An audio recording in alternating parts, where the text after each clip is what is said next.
حدیث نمبر 5، توحید اور استغفار۔ انس رضی اللہ تعالیٰ عنہ کہتے ہیں سمعت رسول اللہ صلی اللہ علیہ وسلم یقول، میں نے اللہ کے رسول صلی اللہ علیہ وسلم کو فرماتے سنا، قال اللہ تبارک و تعالی، اللہ تبارک و تعالی کا فرمان ہے، یا ابن آدم، اے آدم کے بیٹے، انک ما دعوتنی ورجوتنی، جب تک تو مجھے پکارتا رہے اور مجھ سے امید باندھے رہے، غفرت لک علی ما کان فیک ولا ابالی، میں تیری مغفرت کرتا رہوں گا چاہے تو نے کچھ بھی کیا ہو اور مجھے کوئی پرواہ نہیں، ولا ابالی، اور اتنا بڑا گناہ کیسا معاف کر رہا ہے؟ اللہ کو کوئی پرواہ نہیں۔ بادشاہ کون ہے؟ قانون کس کا توڑا؟ وہ چاہے تو معاف کر دے، اس کو کوئی پوچھنے والا ہے؟ علماء کہتے ہیں لا ابالی کا مطلب یہ لا یسأل عما یفعل، اللہ سے کوئی پوچھ نہیں سکتا کیوں معاف کرا اس کو تو نے، اللہ جس کو چاہے معاف کر دے۔ جب تک تو مجھے پکارتا رہے، مجھ سے امید باقی رکھے، تیرا جو بھی گناہ ہوگا میں اس کی مغفرت کر دوں گا، مجھے کوئی پرواہ نہیں۔ یا ابن آدم لو بلغت ذنوبک عنان السماء، اے ابن آدم تیرے گناہ اگر آسمان کی بلندیوں تک پہنچ جائیں، عنان بادل کو بولتے ہیں، بادلوں تک اوپر تے جا کے گناہ، اتنے بڑا اگر ٹاور بناؤ یا اتنا ڈھیر بنا دو گناہوں کا، آسمان تک چلے گئے۔ لو بلغت ذنوبک عنان السماء ثم استغفرتنی غفرت لک ولا ابالی، اے ابن آدم اگر تیرے گناہ آسمان کی اونچائی کو چھونے لگیں اور پھر اس کے بعد تم مجھ سے مغفرت مانگے اپنے گناہوں کے لیے، میں تیری مغفرت کر دوں گا، مجھے کوئی پرواہ نہیں، ولا ابالی۔ یا ابن آدم، اے آدم کے بیٹے، انک لو اتیتنی بقراب الارض خطایا، تو زمین بھر کے گناہ کر کے مجھ سے ملاقات کریں، میرے پاس آئیں، ثم لقیتنی لا تشرک بی شیئا، اور پھر مرنے کے بعد تیری مجھ سے ملاقات ہو تو ایسے حال میں کہ تو میرے ساتھ شرک نہیں کرتا تھا، لَأَتَيْتُكَ بِقُرَابِهَا مَغْفِرَةً، میں بھی اتنی مغفرت لے کے تجھ سے ملاقات کروں گا۔ زمین بھر کے گناہ لے کے آیا لیکن میرے ساتھ شرک نہیں کرتا تھا، میں بھی تجھ سے ملاقات اتنی مغفرت لے کے کروں گا۔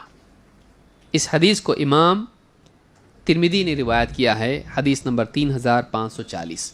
اس میں 3 باتیں ہیں۔ ایک، جب تک کہ مجھ کو پکارتا رہے گا بھلائے گا نہیں، چھوڑے گا نہیں، اور جب تک کہ مجھ سے امید باقی رکھے گا، جو بھی گناہ تو نے کیے ہوں اپنی طرف سے اللہ چاہے تو معاف کر سکتا ہے۔ اللہ کو پکارتے رہنا، اس سے دعا کرتے رہنا، گڑ گڑاتے رہنا اس کے آگے، اور اس سے امید باقی رکھنا، مایوس نہیں ہونا چاہیے۔ یہاں گناہ کرنے کی دعوت نہیں ہے، گناہ ہونے کے بعد مایوس نہ ہونے کی دعوت ہے، یاد رکھیں گے اس کو۔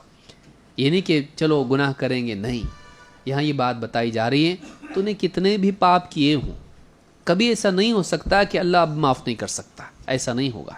جب تک کہ تیری زندگی باقی ہے تیرے لیے معافی کا دروازہ کھلا ہوا ہے۔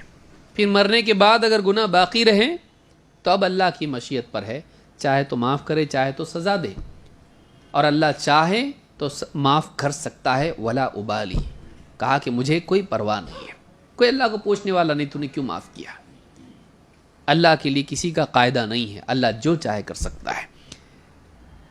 تو اس میں کہ اللہ سے امید باقی رکھنا چاہے کتنے گناہ کیوں نہ ہوئے ہوں، اور اس میں یہ بات ہے کہ ایک انسان اللہ سے مغفرت مانگے تو اللہ تعالیٰ اس کی مغفرت کرتا ہے چاہے بڑے سے بڑا گناہ کیا ہو۔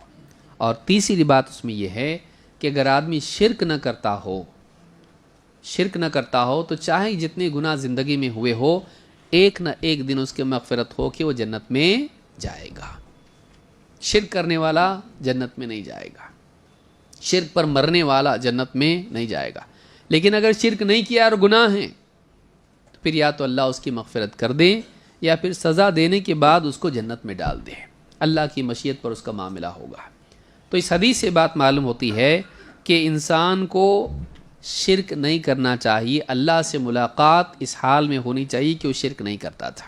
اس سے ایک بات یہ معلوم ہوتی ہے کہ ایک انسان نے زندگی بھر شرک کیا ہو اور اپنی آخری زندگی کے آخری حصے میں اس نے شرک کو چھوڑ کے توحید اختیار کی ہو تب بھی اللہ اس کو معاف کر دیتا ہے، تب بھی اس کے لیے جنت ہے۔ اسی لیے اللہ کے نبی صلی اللہ علیہ وسلم ابو طالب کا جب آخری وقت آیا تو جا کے کیا کہا؟ اے چچا، لا الہ الا اللہ کا اقرار کر لو، میں تمہاری سفارش اللہ کے ہاں کروں گا۔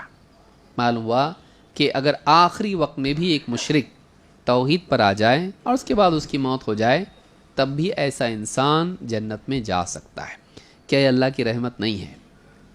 شرک کتنا بڑا گناہ ہے، شرک اللہ کے خلاف بغاوت ہے، اللہ کی شان میں گستاخی ہے۔ ہمارا زندگی بھر کوئی انسلٹ کرتا رہا اور پھر ہم کو بولے سوری غلطی ہو گئی میرے سے، بھائی معاف کر دو، دل اپنا صاف ہوتا؟ کتنا مشکل ہے وہ، اور رب العالمین ہے، ہمارے پاس تو کچھ قدرت بھی نہیں، ہم کچھ بگاڑ بھی نہیں سکتے اس کا، لیکن اللہ رب العالمین جس لمحہ چاہے برباد کر سکتا ہے۔ لیکن وہ اللہ ایک انسان کو جو زندگی بھر اللہ کی شان میں گستاخی کرتا رہا، آخری وقت میں جا کے بھی اللہ سے اگر معافی مانگ لے اور توحید پر آ جائے، اللہ ایسے بندے کو بھی معاف کر دیتا ہے۔ اس سے زیادہ رحمت اور کیا ہو سکتی ہے؟ یہ اللہ کی رحمت ہے۔